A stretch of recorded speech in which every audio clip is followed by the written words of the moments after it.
Remember to count any turkeys that you see in any of the videos and add them to your total.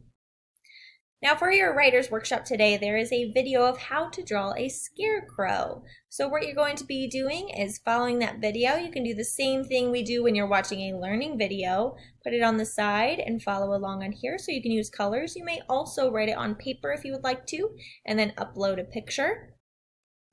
And then it says, then write a narrative story about a time you saw a scarecrow. Now maybe you've never seen a scarecrow, so you can make up a story of a time that maybe you saw a scarecrow. Remember, narratives are normally true stories about yourself. So if you can't think of anything about a scarecrow, I want you to write what your favorite Thanksgiving food is. Okay, so you can write a story about maybe how you make it, or a time that you had it at your grandparents' house, or something like that below. But a narrative story is a true story about you.